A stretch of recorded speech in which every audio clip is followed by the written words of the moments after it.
ouvinte!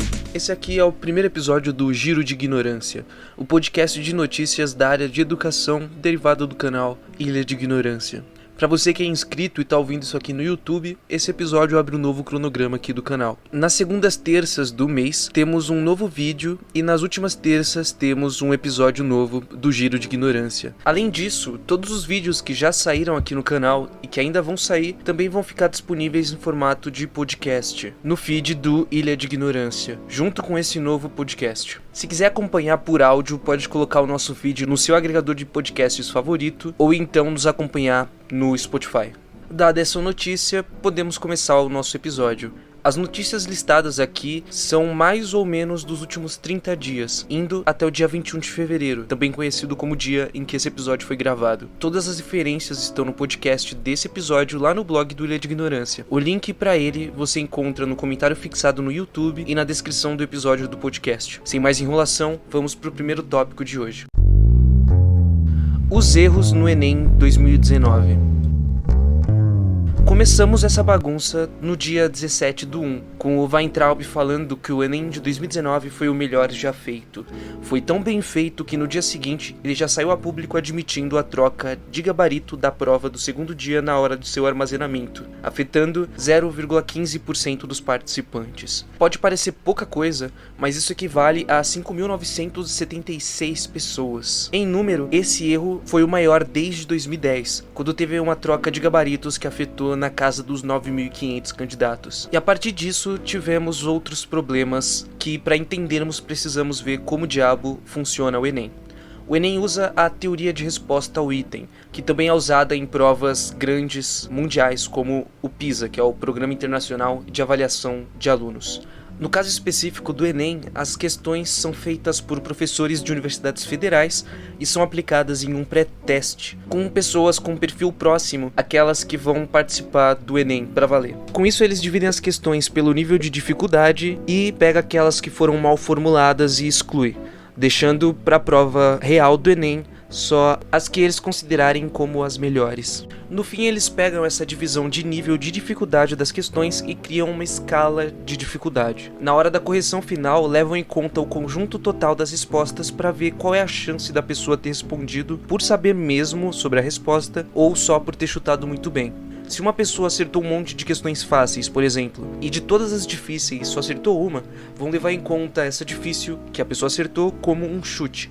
E no fim vão penalizar aquela pessoa. Tá, mas o que rolou no Enem desse ano? Da mesma forma que rolou em outros anos, colocaram questões da prova que não passaram pelo pré-teste. Assim, não dava pra saber o real nível de dificuldade dela. Parece que, além do INEP não ter questões suficientes pra se usar na prova, o Bolsonaro ainda resolveu censurar 66 questões por ter, segundo uma comissão criada por ele, abordagens controversas com teor ofensivo a segmentos e grupos sociais, símbolos, tradições e costumes nacionais. Como não rolou o nivelamento no pré-teste, fizeram esse nivelamento no próprio Enem, com uma amostra aleatória de 100 mil participantes, e nesse meio estavam parte dos candidatos com as notas erradas.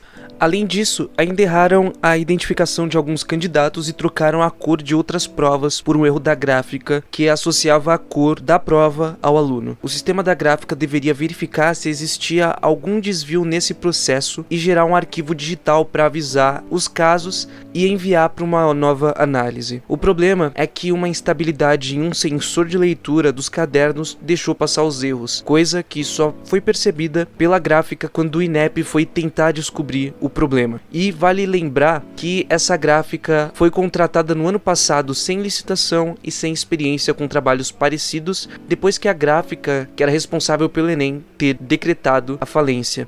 Por que será que deu errado, né? E mesmo depois de constatar os erros dentro da calibragem, o INEP não fez uma nova calibragem, defendendo que não era necessário, falando que esse erro não teve um efeito significativo em relação à amostra. A Defensoria Pública da União achou que essa explicação do INEP não é clara nem objetiva ao afirmar se a utilização da amostra com provas corrigidas equivocadamente acabou prejudicando ou beneficiando alguns dos candidatos. A principal ideia de se usar a teoria da resposta ao item é ter um controle certinho de qual é a gradação da dificuldade das questões, e para isso é necessário ter esse pré-teste. Por isso é importante fazer essa calibragem, mesmo que durante a própria prova. O que não faz sentido é fazer essa calibragem com base em gabaritos errados, já que isso prejudica toda a calibragem, como contou uma fonte do MEC para o Estadão no dia 28 de janeiro. No fim, as quase 6.000 pessoas que o INEP admitiu o erro tiveram a nota alterada, mas 172.000 pessoas mandaram e-mail para o INEP reclamando das notas e essas continuaram sem mudança. Depois disso tudo, no dia 21, tivemos o início nas inscrições do SISU, com reclamações sobre instabilidade e lentidão na plataforma. O Weintraub falou no Twitter que já esperavam uma grande demanda nos acessos no site, mas que a realidade surpreendeu. Já no dia 24, a Justiça Federal de São Paulo determinou que o resultado do SISU não fosse divulgado no fim das inscrições, até o MEC provar documentalmente a correção no erro nas provas, e a Advocacia Geral da União recorreu dessa decisão. No dia 25, o Weintraub atendeu ao pedido de um apoiador dele no Twitter para verificar a nota da filha dele e divulgou um print de mensagens trocadas no WhatsApp com o presidente do INEP sobre esse caso, enquanto a maioria esmagadora dos candidatos não tiveram o mesmo atendimento personalizado. E aqui a gente consegue perceber como o ministro é isento e trata todas e todos de forma igual. Agora a gente entra na linha final com os resultados dessas trapalhadas. No dia 28 de janeiro, o STJ liberou a divulgação dos resultados do SISU que aconteceram durante a noite do mesmo dia. E no mesmo dia também tivemos a abertura das inscrições para o ProUni. Em relação ao Weintraub, podemos destacar 2 pontos. O primeiro é a cara de pau dele ao afirmar no dia 11 de fevereiro que esse foi o melhor Enem de todos os tempos. O segundo é que já temos uma pressão para tirar ele do cargo rolando já tem alguns meses. E essa bagunça toda só aumentou isso ainda mais. Para se ter uma ideia, no montante de gente que está pedindo a cabeça dele, a gente encontra até alguns apoiadores do Bolsonaro, como o MBL.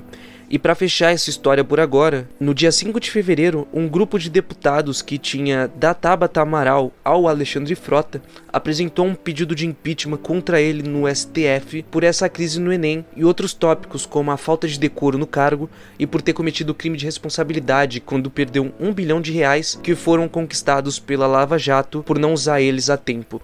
Mas, como nem tudo é tão simples assim, hoje, no dia 21 de fevereiro, o vice-procurador-geral da República se manifestou pedindo o indeferimento dessa denúncia, afirmando que os parlamentares não têm legitimidade para apresentar acusação por crime de responsabilidade contra o ministro quando isso não envolve diretamente atos do presidente. As escolas cívico-militares de Bolsonaro. Outro tópico relevante no mês foram as escolas cívico-militares, que é a queridinha dos olhos do Bolsonaro. Para entender as notícias, vamos ver qual é a proposta desse tipo de escola. No ano passado, o MEC lançou o Programa Nacional das Escolas Cívico-Militares com o objetivo de que o modelo seja implantado em mais 216 instituições até 2023. Como o nome sugere, esse modelo seria um híbrido de organização por civis e militares. Os professores e outros profissionais ficariam responsáveis pela parte didática e pedagógica, enquanto os militares da reserva ficariam responsáveis pela gestão administrativa e formação disciplinar dos alunos. Como Daniel Cara, coordenador-geral da Campanha Nacional pelo Direito à Educação, bem aponta em uma entrevista para o G1, essa premissa já parte de uma ideia equivocada de que militares vão ser melhores qualificados para educar que professores. Da mesma forma que é um equívoco se focar em disciplina quando essa é apenas uma das partes da educação, que é essencialmente pedagógica.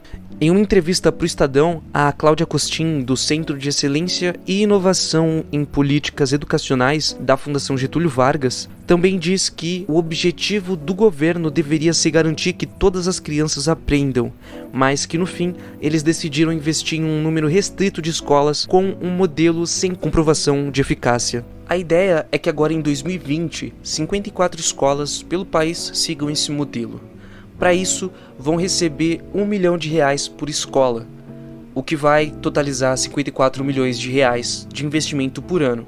Agora, se pegarmos a quantia investida no ano de 2018 com a educação básica, que foi de 29 bilhões, e tirarmos como uma noção básica para o investimento desse ano, mesmo que não seja exatamente esse valor, conseguimos ver que esse valor investido nas escolas cívico-militares vai dar mais ou menos um total de 2,25% do valor investido na educação básica, enquanto o número de escolas que serão atendidas por elas não vai passar dos 0,2% da população do país, como apresenta o Movimento Nacional em Defesa do Ensino Médio.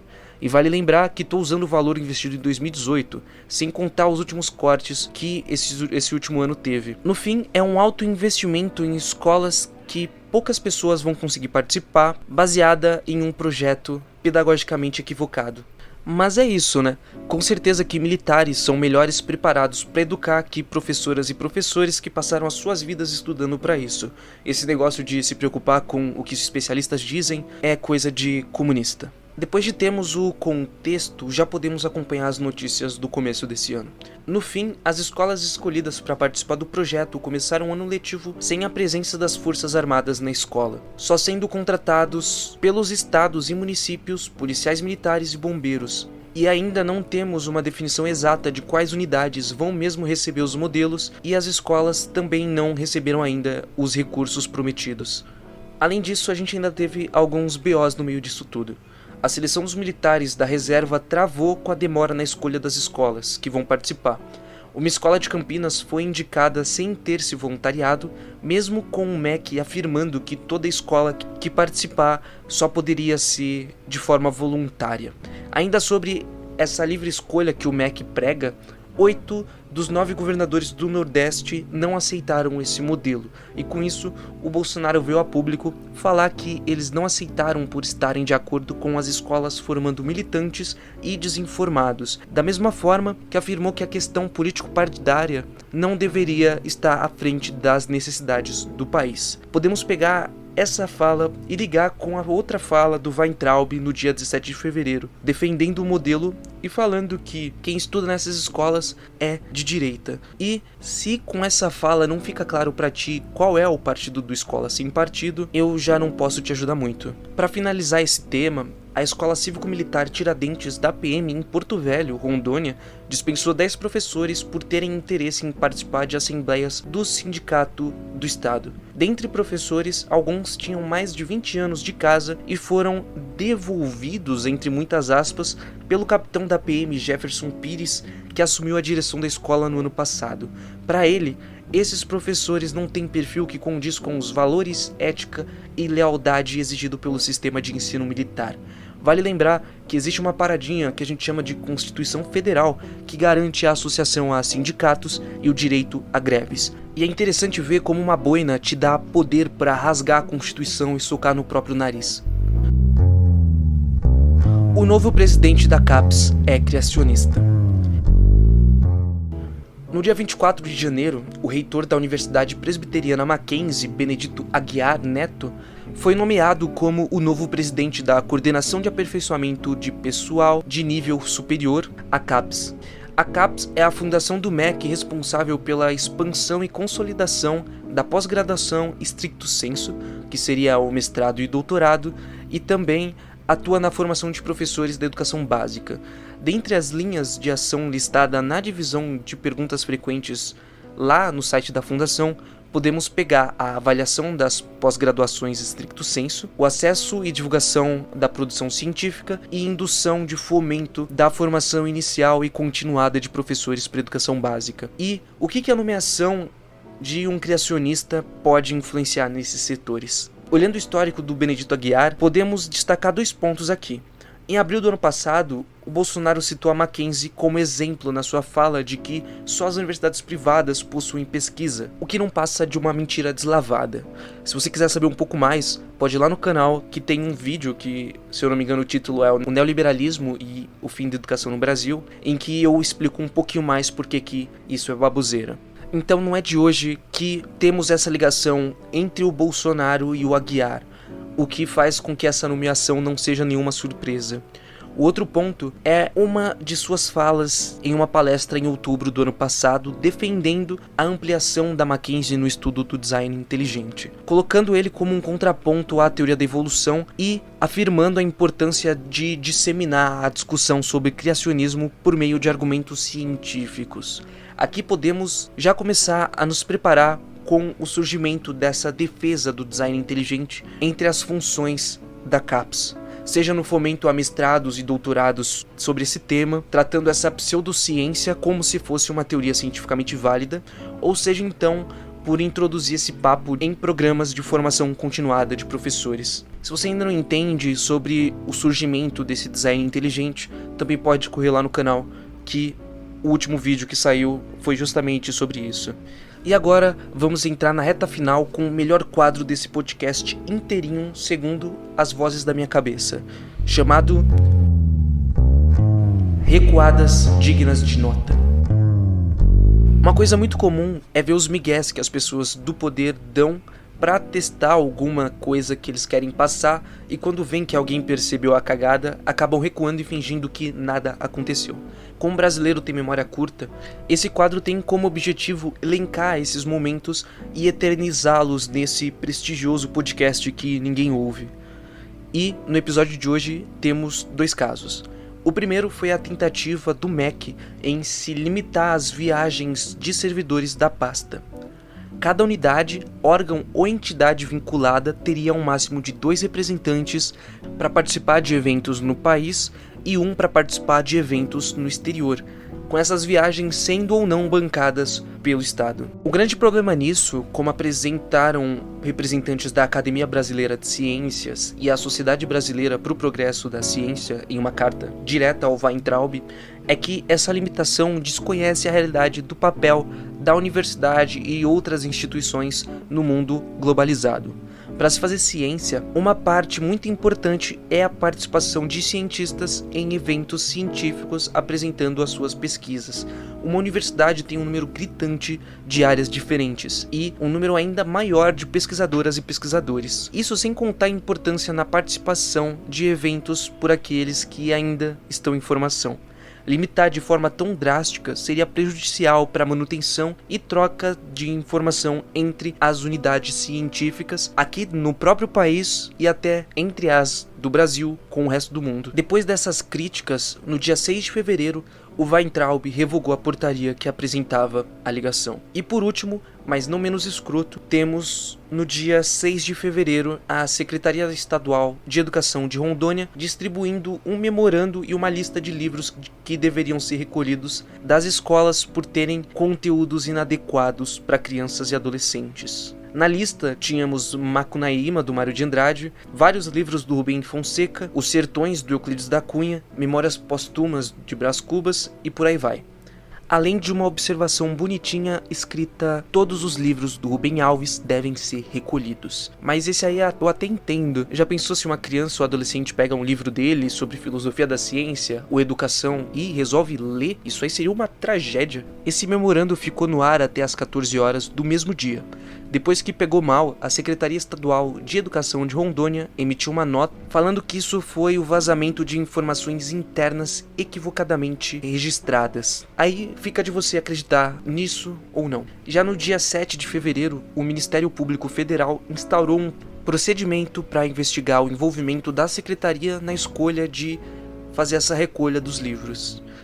E aqui chegamos ao fim do nosso primeiro episódio.